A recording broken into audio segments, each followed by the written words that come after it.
कल अपने 3D तत्वों के इलेक्ट्रॉनिक विन्यास पढ़ा था, उससे रिलेटेड कुछ क्वेश्चन देखे थे। आज 3D तत्वों की फिजिकल प्रॉपर्टीज के बारे में पढ़ेंगे। फिजिकल प्रॉपर्टीज पढ़ने से पहले आपको एक चीज बता देता हूँ कि जो संक्रमण तत्व होते हैं इन्हें अधिकांशतः किस में काउंट करते हैं, धातु में काउंट करते हैं।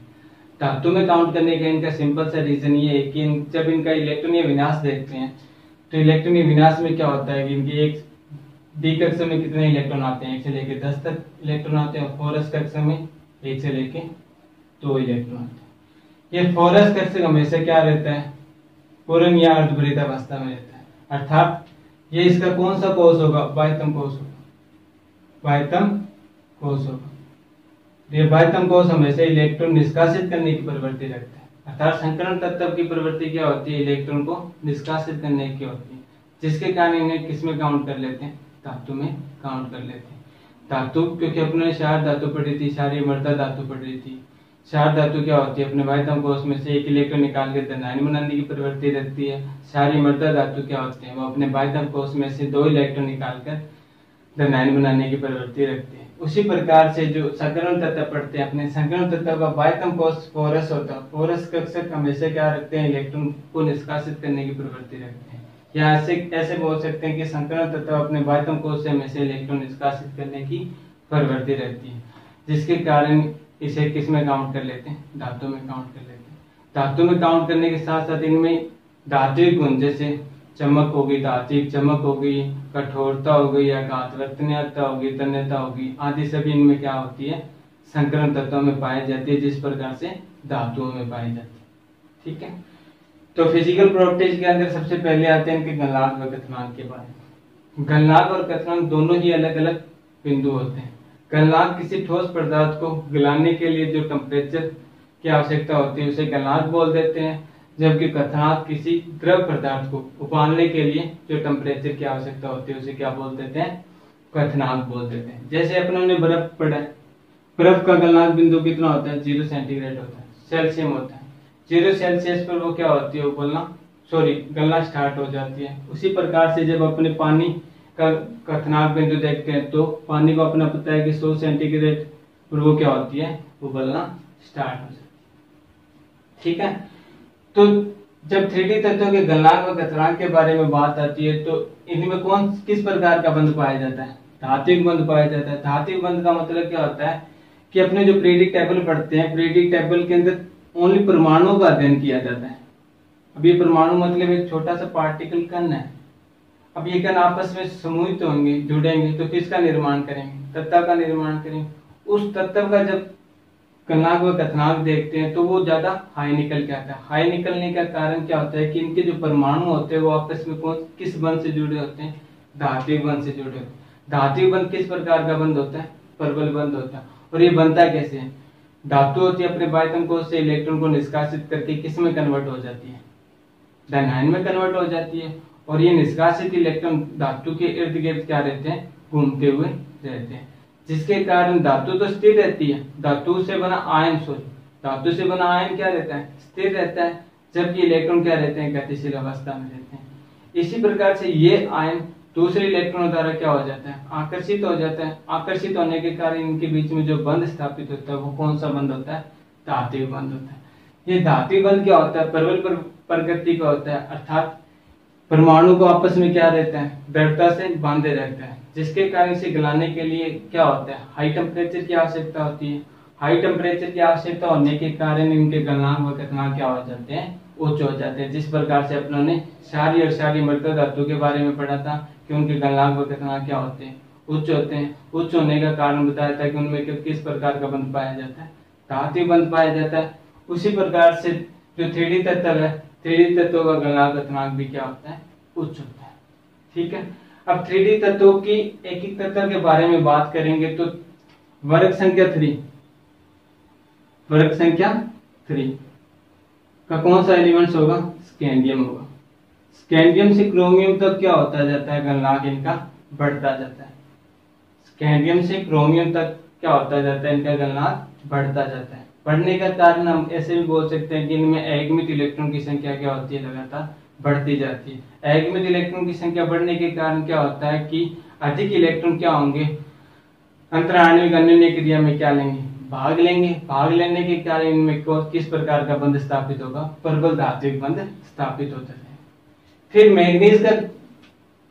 जो मैग्नीज होता है उसका गलनांक एकदम क्या हो जाता है, कम हो जाता है।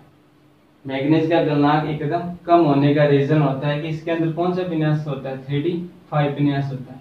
3d5 विन्यास अर्धभरित अवस्था में होता है। अर्धभरित अवस्था में होने के कारण क्या होता है, ज्यादा स्थायी होता है, और ज्यादा स्थायी होने के कारण ये क्या करता है, अंतराण्विक अन्योन्य क्रिया में भाग नहीं लेता।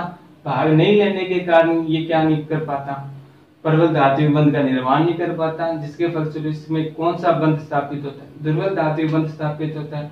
दुर्लभ धात्विक बंध स्थापित होने के कारण इसका गलनांक पॉइंट क्या हो जाता है, एकदम से कम हो जाता है। स्कैंडियम से क्रोमियम तक बढ़ता है, रीजन क्योंकि एकमित इलेक्ट्रॉन की संख्या बढ़ती है। लेकिन जैसे मैग्नीज तक पहुंचते हैं तो मैग्नीज में 3d5 विन्यास जो अर्धभरित अवस्था में होने के कारण, स्थायी होने के कारण क्या नहीं कर पाता, अन्योन्य क्रिया में भाग नहीं ले पाता। अन्योन्य क्रिया में भाग नहीं लेने के कारण इनमें दुर्बल अंतराण्विक आकर्षण बंध स्थापित होता है, जिसके कारण इसका गलनांक बिंदु क्या हो जाता है, कम हो जाता है। फिर मैग्नीज से कॉपर तक लगातार इनके क्या होता जाता है, गलनांक बिंदु में धीरे धीरे कमी आती जाती है। अर्थात मैग्नीज का सबसे कम है, फिर फेरस का अधिक हो जाएगा, फिर फेरस से लेकर कॉपर तक लगातार इसका गलनांक क्या होता जाएगा, कम होता जाएगा। क्यों होता जाएगा, क्योंकि 3D कक्षक में क्या होता जाएगा, इलेक्ट्रॉनों का युग्मन होता जाएगा। इलेक्ट्रॉन का युग्मन होने के कारण क्या होता जाएगा, एकमित इलेक्ट्रॉन की संख्या कम होती जाएगी। एकमित इलेक्ट्रॉन की संख्या कम होने के कारण अन्योन्य क्रिया में भाग लेने वाले इलेक्ट्रॉन की संख्या में कम होगी, जिसके कारण जो धात्विक बंध बनेगा वो कम प्रबल प्रकृति का बनेगा, जिससे इनका गलनांक क्या होता जाएगा, कम होता जाएगा। 3D श्रेणी में सबसे ज्यादा कथनांक गलनांक और कथनांक किसका होता है, क्रोमियम का होता है। क्रोमियम का होने के कारण इसमें सबसे ज्यादा एकमित इलेक्ट्रॉन प्रेजेंट होते हैं। एकमित इलेक्ट्रॉन प्रेजेंट होने के कारण इसका गलनांक सबसे ज्यादा होता है। जबकि सबसे कम किसका होता है, जिंक का होता है, क्योंकि जिंक का विन्यास कौन सा आ जाता है, 3d10 आ जाता है। 3d10 होने के कारण क्या हो जाता है, यह पूर्णतः भरित अवस्था में आ जाता है। पूर्णतः भरित अवस्था में आने के कारण ये क्या, इसके जो पूर्णतः भरित अवस्था में आ जाता है, पूर्णतः भरित अवस्था में आने के कारण क्या हो जाता है, इसमें एकमित इलेक्ट्रॉन की संख्या लुप्त हो जाती है, बिल्कुल ही नहीं रहती। क्योंकि अपने जब 3D में टोटल इलेक्ट्रॉन ही कितने आते हैं, 10। जब 10 इसमें इलेक्ट्रॉन ही भरेंगे तो एकमित इलेक्ट्रॉन रहेंगे कहाँ से। एकमित इलेक्ट्रॉन नहीं रहने के कारण ये जो 3D कक्षक के इलेक्ट्रॉन्स है वो अन्योन्य क्रिया में क्या नहीं लेंगे, भाग नहीं लेंगे। भाग नहीं लेने के कारण इनमें जो धात्विक बंध बनेगा वो अत्यंत दुर्बल प्रकृति का बनेगा, जिसके कारण इसका गलनांक क्या हो जाएगा, पूरी 3D श्रेणी में सबसे कम इसका गलनांक निकल के आएगा, सबसे ज्यादा गलनांक किसका निकल के आएगा, क्रोमियम। रीजन सबसे ज्यादा एकमित इलेक्ट्रॉन। ठीक है। उसके बाद में एक चीज पूछी जाती है, इससे रिलेटेड क्वेश्चन पूछा जाता है कि क्या कारण है कि जिंक की परमाणविक एंथैल्पी का मान सबसे कम होता है। जिंक की परमाणविक एंथैल्पी का मान सबसे कम होता है। परमाणविक एंथैल्पी मतलब जिंक को परमाणुओं के रूप में विभक्त करने के लिए जो ऊर्जा की आवश्यकता होगी। पहले परमाणु आपस में समूह बनाकर क्या करते हैं, तत्व का निर्माण करते हैं, और उस तत्व से परमाणु बनाने के लिए जो एनर्जी चाहिए होगी, अर्थात उन तत्वों को परमाणु के रूप में विभक्त करने के लिए जो एनर्जी चाहिए होगी उसे क्या बोल देते हैं, परमाणविक एंथैल्पी बोल देते हैं। तो जिंक की परमाणविक एंथैल्पी कम होने का कारण यही है कि जिंक के अंदर क्या होता है, 3D तत्व, 3D कक्षक होता है वो पूर्णतः भरा होता है। पूर्णतः भरा होने के कारण इनमें एकमित इलेक्ट्रॉन नहीं होते। एकमित इलेक्ट्रॉन नहीं होने के कारण इनमें प्रबल धात्विक बंध नहीं होता, और प्रबल धात्विक बंध नहीं होने के कारण इसको आसानी से परमाणुओं में विभक्त करने के लिए या गलाने के लिए बहुत ही कम एनर्जी की आवश्यकता होती है, जिसके कारण इनकी परमाणविक एंथैल्पी का मान क्या होता है, कम होता है। क्या कारण है कि जिंक की परमाणविक एंथैल्पी का मान कम होता है, तो अपने सिंपल सा रीजन ये बताएंगे। 3D कक्षक पूर्णतः भरा हुआ है, पूर्णतः भरा होने के कारण इसके इलेक्ट्रॉन क्या नहीं कर पाते, धात्विक बंध में भाग नहीं ले पाते। धात्विक बंध में भाग नहीं लेने के कारण जिंक के जो परमाणु होते हैं वो आपस में दुर्बल धात्विक बंध द्वारा जुड़े होंगे, जिसे तोड़ने के लिए क्या होगी, कम एनर्जी की आवश्यकता होगी। कम एनर्जी की आवश्यकता होने के कारण जिंक की परमाणविक एंथैल्पी का मान पूरी 3D श्रेणी के अंदर क्या होता है, कम होता है। ठीक है। परमाणविक एंथैल्पी का मतलब तत्वों को परमाणु के रूप में विभक्त करना, या सिंपल माइंड रखना, परमाणविक एंथैल्पी मतलब गलाने वाली एंथैल्पी से ही रिलेटेड है। उसके बाद में आता है परमाणविक आयनिक ऊर्जा। सबसे पहले परमाणु त्रिज्या होती क्या है ये देखते हैं। कोई भी परमाणु होता है उस परमाणु के नाभिक से लेकर बाह्यतम कोश के बीच की दूरी क्या कहलाती है? परमाणु त्रिज्या कहलाती है। कोई परमाणु के नाभिक से लेकर बाह्यतम कोश के बीच की दूरी क्या कहलाती है? परमाणु त्रिज्या कहलाती है। 3D तत्वों की परमाणु त्रिज्या के बारे में बात करते हैं तो स्कैंडियम से लेकर मैग्नीज तक इनकी परमाणु त्रिज्या का मान क्या होता जाता है? कम होता जाता है। कम होने का कारण क्या होता है कि प्रभावी नाभिक आवेश बढ़ता है। इलेक्ट्रॉन की संख्या बढ़ने के साथ साथ क्या होता जाता है? प्रभावी नाभिक आवेश बढ़ता जाता है। जैसे फॉर एग्जांपल ये 4s कक्षक है, ये 3D कक्षक है और ये नाभिक है। इसके बाद में 2s कोश भी आएगा पूरा, वो इसके अंदर दर्शा देते हैं। 4s कक्षक सबसे लास्ट वाला कोश हो गया, 3D उसके बाद वाला, इसलिए इस 3D कक्षक को कौन सा कक्षक बोल सकते हैं? पांत्य कक्षक भी बोल सकते हैं। अब स्कैंडियम जब एक इलेक्ट्रॉन इसमें भरा जाएगा स्कैंडियम में, उसके बाद में टाइटेनियम आएगा 2 इलेक्ट्रॉन, वनेडियम आएगा 3 इलेक्ट्रॉन, क्रोमियम आएगा 4 इलेक्ट्रॉन, मैग्नीज आएगा 5 इलेक्ट्रॉन। जैसे जैसे इलेक्ट्रॉन की संख्या बढ़ती जाएगी वैसे वैसे नाभिक क्या करता जाएगा? इन इलेक्ट्रॉनों पर अपना आकर्षण क्या करता जाएगा? बढ़ाता जाएगा, अर्थात इलेक्ट्रॉनों को अपनी ओर आकर्षित करने की प्रवृत्ति रखेगा, जिसके कारण क्या होगा? आकार कम होगा। अर्थात जैसे जैसे इलेक्ट्रॉनों की संख्या बढ़ेगी एक कोश के अंदर वैसे वैसे क्या होता जाएगा? परमाणु का आकार क्या होता जाता है? छोटा होता जाता है। छोटा होने का रीजन नाभिक का इलेक्ट्रॉन पर आकर्षण बल बढ़ता जाता है। आकर्षण बल को प्रभावी नाभिक आवेश बल भी बोल देते हैं। प्रभावी नाभिक आवेश का मान क्या होता जाएगा? बढ़ता जाएगा। लेकिन मैग्नीज के बाद क्या होता जाता है कि इलेक्ट्रॉनों का युग्मन स्टार्ट हो जाता है। मैग्नीज के बाद में कौन सा आता है? फेरस आता है। अपने को फेरस का पता 3d6 होता है, यानी एक कक्षक के अंदर कितने इलेक्ट्रॉन आ जाएंगे? 2 इलेक्ट्रॉन आ जाएंगे। अब ये इलेक्ट्रॉन एक दूसरे को क्या करेंगे? प्रतिकर्षित करेंगे। साथ में प्रतिकर्षित इलेक्ट्रॉन दूसरे इलेक्ट्रॉन यानी बाह्यतम कोश के 4s कक्षक के जो 2 इलेक्ट्रॉन है उनको क्या करेगा? प्रतिकर्षित करेगा। अर्थात इस स्थिति में कौन सा प्रभाव काम करना स्टार्ट कर देगा? परिरक्षण प्रभाव काम करना स्टार्ट कर देगा। जो निकल तक क्या होता जाएगा? कंटिन्यू सेम रहेगा और वो परिरक्षण प्रभावी नाभिक के आवेश को क्या कर देगा? संतुलित कर देगा। सिंपल वर्ड में बोलूं तो स्कैंडियम से लेकर मैग्नीज तक प्रभावी नाभिक के आवेश का मान परीक्षण प्रभाव से अधिक होता है, जिसके कारण इसके आकार में क्या होती जाती है? स्कैंडियम से मैग्नीज तक कमी होती जाती है। जबकि Mn से यानी मैग्नीज से लेकर निकल तक प्रभावी नाभिक के आवेश का मान परिरक्षण प्रभाव के क्या हो जाता है? तुल्य हो जाता है, बराबर हो जाता है, जिसके कारण क्या हो जाता है? इनका आकार लगभग स्थिर हो जाता है। प्रभावी नाभिक के आवेश मतलब इलेक्ट्रॉन को नाभिक द्वारा इलेक्ट्रॉन को अपनी ओर आकर्षित करने की प्रवृत्ति से डिफाइन किया जाता है। और परिरक्षण प्रभाव क्या होता है? बाह्यतम कोश के इलेक्ट्रॉन का भीतर की कोश के इलेक्ट्रॉन को क्या करना? प्रतिकर्षित करना। मतलब लास्ट वाली कोश का उपांत्य कोश से क्या करना? प्रतिकर्षित करना, जिसके कारण क्या होता जाता है? आकार में वृद्धि होगी। अपने को पता है इलेक्ट्रॉन पर चार्ज कौन सा होता है? पॉजिटिव चार्ज होता है, सॉरी नेगेटिव चार्ज होता है। नेगेटिव चार्ज को क्या करेंगे? प्रतिकर्षित करेंगे। एक ही कक्षक में 2 इलेक्ट्रॉन है, ये एक दूसरे को क्या करेंगे? प्रतिकर्षित करेंगे। अब बढ़े हुए इलेक्ट्रॉन की संख्या क्या करेगी?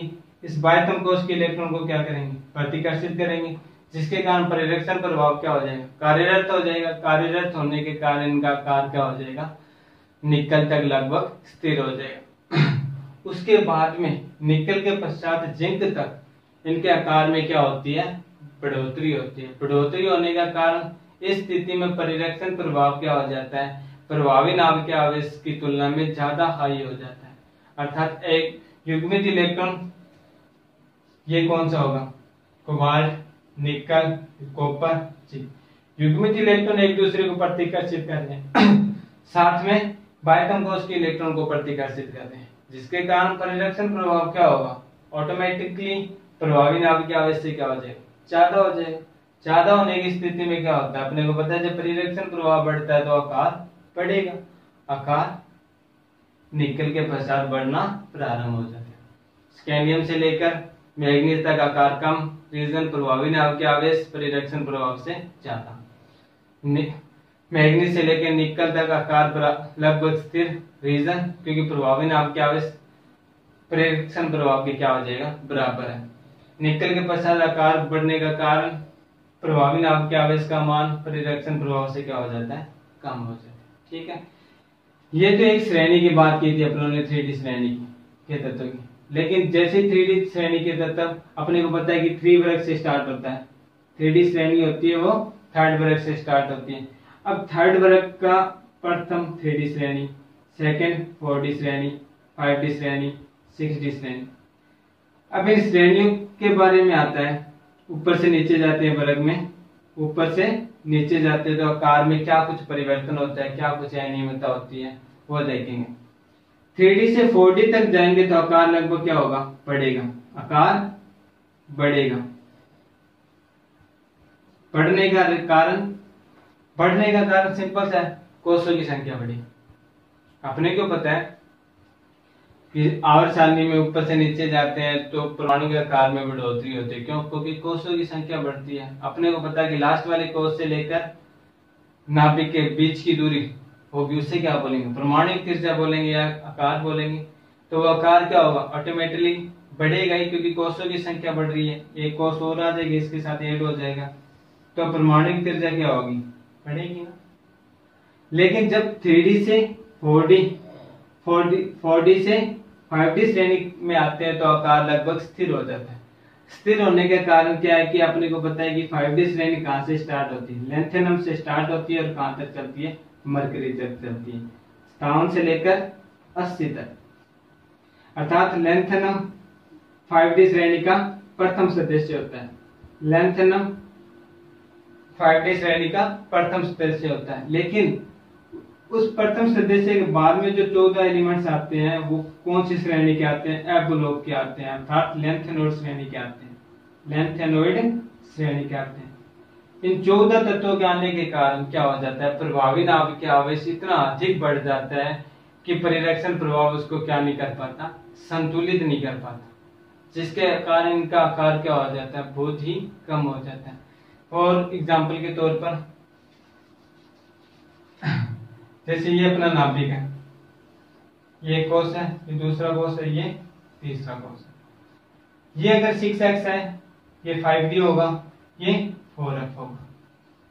अब इसके अंदर एक इलेक्ट्रॉन भरा गया लेंथेनम का 1 इलेक्ट्रॉन भरा गया। उसके बाद में 14 यानी 72 तक इस 4f में क्या होंगे, इलेक्ट्रॉन भरे जाएंगे। 4f में क्या होंगे, इलेक्ट्रॉन भरे जाएंगे।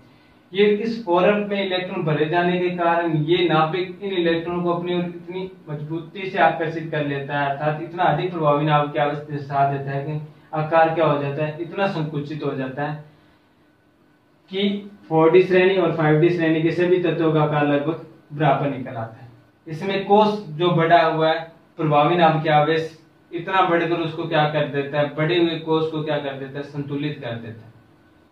मतलब ये कोष बड़ा है ना, इसके अंदर, इस कोष के अंदर 4f कोष के जो इलेक्ट्रॉन भरेंगे, अपने 4f कोष के जो इलेक्ट्रॉन भरेंगे वो क्या कर देगा, इसको इतना नजदीक ले आएगा कि ये आकार लगभग क्या हो जाएगा, 4D श्रेणी के बराबर निकल आएगा। लेंथेनोइड के 14 अधिक तत्व का अधिक प्रभावी नाभिक के आवेश आने के कारण क्या हो जाता है, 5D श्रेणी का आकार 4D श्रेणी के लगभग बराबर हो जाता है।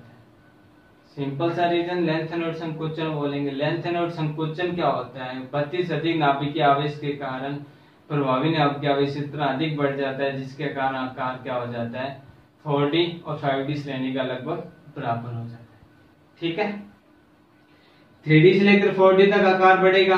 क्यों बढ़ेगा, क्योंकि कोषों की संख्या बढ़ेगी, किसी भी प्रकार की लेंथेनोइड श्रेणी प्रेजेंट नहीं। लेकिन अपने को पता है कि 5D श्रेणी के अंदर लेंथेनोइड श्रेणी स्टार्ट हो जाती है। लेंथेनम 5D श्रेणी का प्रथम सदस्य है। उसके प्रथम सदस्य के बाद में 14 तक एपोलो के तत्व आएंगे, लेंथेनोइड श्रेणी के तत्व आएंगे, जो इतना अधिक प्रभावी नाभिक के आवेश बढ़ा देंगे कि वो बड़े हुए कोष के प्रभाव को क्या कर देते हैं, नष्ट कर देते हैं, जिसके कारण इनका आकार लगभग क्या हो जाता है, 4D श्रेणी के बराबर हो जाता है। जो सेकंड वाला तत्व होगा 5D श्रेणी का, जिसे वो कौन सा तत्व बोलते हैं, HS से डिनोट करते हैं, हैफिनियम तत्व बोलते हैं शायद तक, वो HS तत्व 72 से स्टार्ट होगा। मतलब 57वां 5D श्रेणी का प्रथम सदस्य लेंथेनम, फिर सेकंड 72वां होगा। उस 57 से लेकर 72 तक जो 14 एलिमेंट्स होंगे वो कौन से ब्लॉक के होंगे, एफ ब्लॉक के होंगे। एफ लॉग के 14 तत्व क्या करेंगे, इतना अधिक प्रभावी नाभिक क्या ले आएंगे कि जिसके कारण क्या हो जाएगा, जो बड़ा हुआ कोष है 4D से 5D में आए तो एक कोष बड़ा है ना, वो बड़ा हुआ कोष का प्रभाव क्या कर देंगे, नष्ट कर देंगे और आकार लगभग क्या ले आएंगे, बराबर ले आएंगे। ठीक है, आज तक यहीं तक।